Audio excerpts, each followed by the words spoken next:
Are we trying to fix the problem or escape it? Are we trying to solve this issue more for ourselves or for our future generations? What decides who gets clean water and who doesn't? Why should we make other people suffer just because they don't have enough money to buy clean water?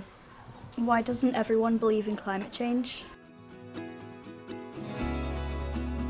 Understanding climate change is not something that fits neatly into one box or into one subject. Sustainability is a key learning outcome in the junior cycle, but it doesn't belong to one subject or one project.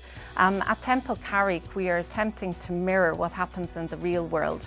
So we have teachers here from science, geography, philosophy, that are all getting together, and maths, to work on a collaborative CBA in second year. Students normally in second year have about 8 or 9 projects to do, but what we're proposing is that we have one sustainability project across 3 or 4 subjects.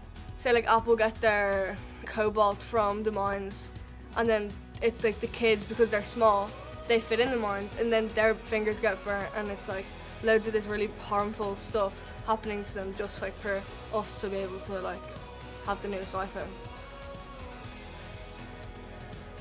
I think there's great advantage for students to do cross-curricular projects when it comes to issues like climate change.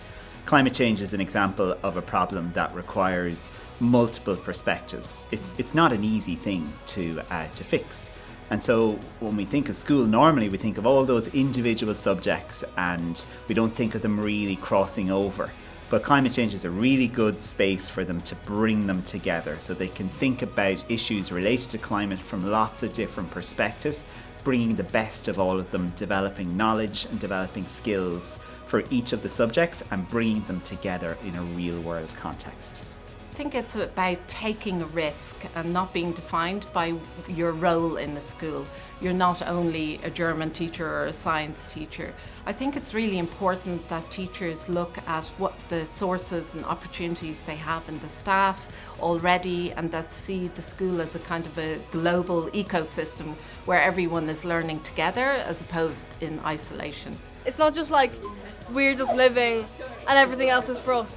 We're helping the people around us and they're helping us. It's like a community, like the whole world is like. But then we rely on nature. Yeah, in nature, the things that we use like cobalt, they come from the earth. Like why? Like if it's not made to be used, then like no, because we're using it in the wrong way. We're using it the wrong way, but then what's it meant for? So assessing a cross-curricular project like this can be a little bit tricky, but it involves so many key skills, including research, critical thinking, sustainability knowledge, and also experiments. So for example, we're using different stimuluses, field trips to local areas to inspire students to come up with their own ideas and their own solutions in their community.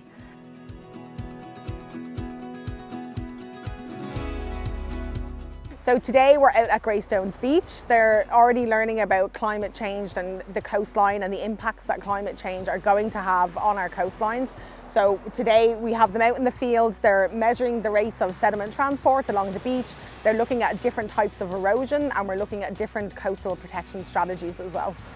It's really important for them to look at their local area, because actually this is where they're going to see the impacts first. And I think a lot of the time people are quite maybe removed from the impacts of climate change. So when you can see it in your local area, it makes it a little bit more real. When we were on the beach, I saw the climate change on the cliff, and it made me realise that it's like close to us and it's going to be affecting us in the next few years instead of like off somewhere far away.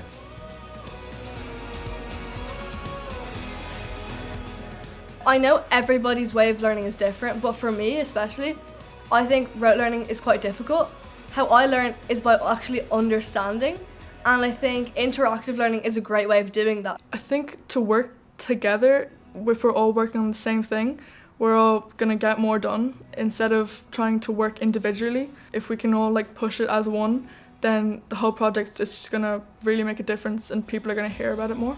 What struck me when I was talking to the students about the work they're doing here in Temple Carrig was how passionate they were about the subjects and the topics they were interested in, and how many of them connected what they were doing to their local environment, to the beach, to the farming communities that they come from, to the materials that make up their mobile phones. So they were taking their world and thinking about it in a climate context, and they were really keen and passionate about it, and that's infectious to talk to people that care about what they're doing.